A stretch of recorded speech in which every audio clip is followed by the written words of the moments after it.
Donald Trump is one step closer to paying E Jean Carroll, who two juries believed her when she said she was sexually assaulted in a dressing room in 1986 by Donald Trump. He is one step closer to having to pay her over $155 million for punitive damages and defamation and the sexual assault itself, based on a new ruling by the Second Circuit Court of Appeals that just ruled against Donald Trump and three lawyers of his that are all joining him in the administration as top lawyers for Trump.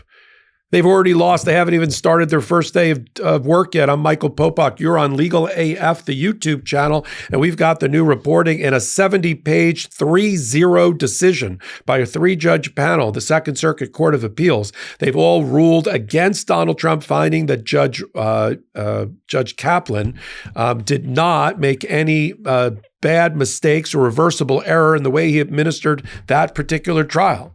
I mean, that has been Donald Trump's main attack on the appeal, is that Judge Lewis Kaplan allowed in certain types of evidence and didn't allow in other types of cross-examination evidence that all were to Donald Trump's prejudice and for which he should be entitled to a new trial. That's been rejected. That's been denied. On the main pieces of evidence that are at the core of the appeal that the Second Circuit sided with E Jean Carroll on are that Lewis Kaplan, the judge, allowed in the testimony of two women, Natasha Stoyanovich and Jessica Leeds, who testified that separately Donald Trump sexually assaulted them.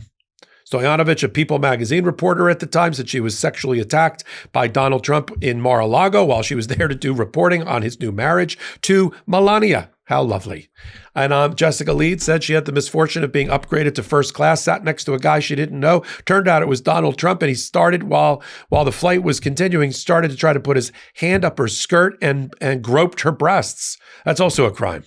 And the judge let it in under a rule of evidence passed by Congress that in the unique case of sexual assault civil cases allows in evidence that normally would be precluded or barred as being impermissible propensity evidence. In my line of work, being a trial lawyer, you're not able to normally get in other bad acts unless it's under certain circumstances to prove that this particular bad act happened. That's called propensity evidence. But the Congress took a look at sexual assault cases and decided that in those cases, they should be allowed with the judges being the gatekeeper, that type of evidence should be allowed in because of the unique circumstances of sexual assault.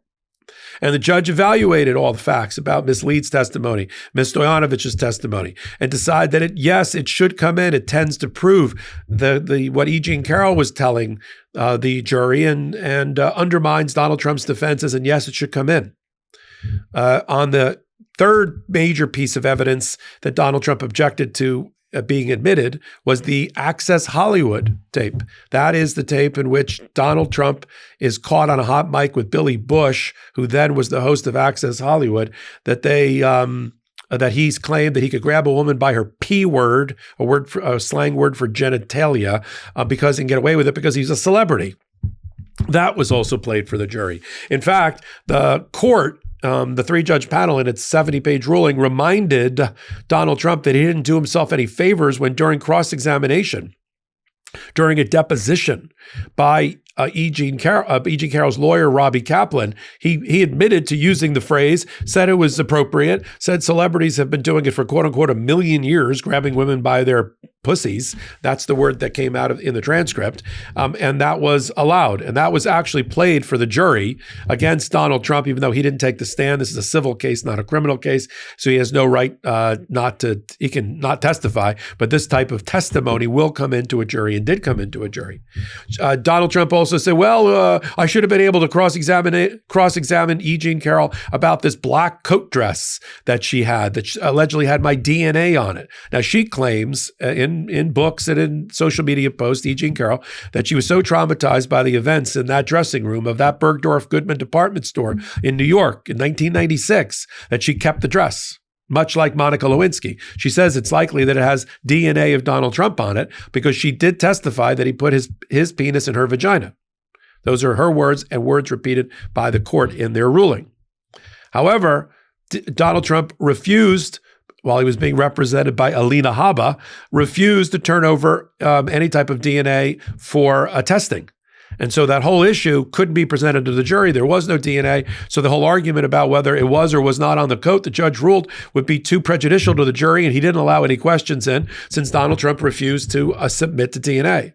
Now, you may recall that at the very end, towards the end of the trial, when Alina Habba lost yet another ruling, then last minute, Donald Trump offered to submit his DNA, but the judge was like, too late.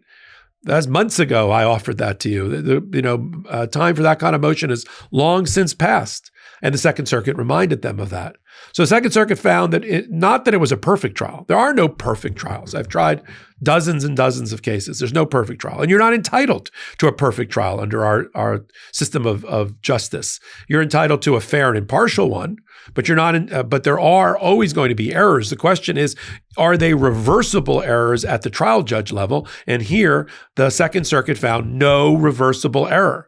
They may not have agreed with every part of the analysis that the judge made, but they said he ultimately got to the right place about what evidence could and could not come in. What does that mean now moving forward? Donald Trump had to post a $5 million cash bond on this particular trial. Now, let me tell you, there are two trials that went on months apart. One in which he was awarded $5 million, one in which he was awarded over $150 million. This is the $5 million case. He's going to have to pay up that $5 million out of that bond that's been posted, that cash bond, probably in the next couple of months, especially when the United States Supreme Court likely does not take the appeal. After that, appeals are over. Boom. Where's my money? She now gets paid her $5 million.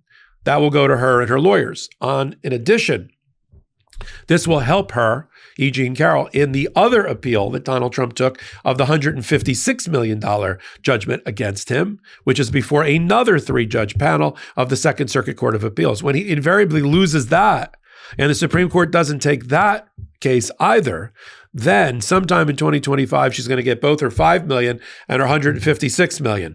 That $156 million is backed by a bond by a surety company, a friend of Donald Trump's, who posted that money. So we don't have to worry about trying to collect it from Donald Trump. All she has to do is collect it against the bonding company once all appeals are concluded. So she's going to get $160 million plus in 2025, and she deserves it. I'm going to continue to follow it all. You're on Legal AF, the YouTube channel. Take a minute. Go out, hit the subscribe button, come back. I'll still be here, I promise you. I'm curating this channel. We already have it up to 375,000 people. We expect we're going to have about 500,000 by the first quarter of 2025. Be part of that build. Now more than ever, independent media is so important, where commentary and analysis comes to you not because corporations tell me what to say, but because it's right, because I don't blow smoke or sunshine. And I'm Michael Popok.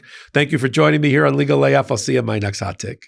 In collaboration with the Midas Touch Network, we just launched the Legal AF YouTube channel. Help us build this pro-democracy channel where I'll be curating the top stories, the intersection of law and politics. Go to YouTube now and free subscribe at Legal AF MTN. That's at Legal AF MTN.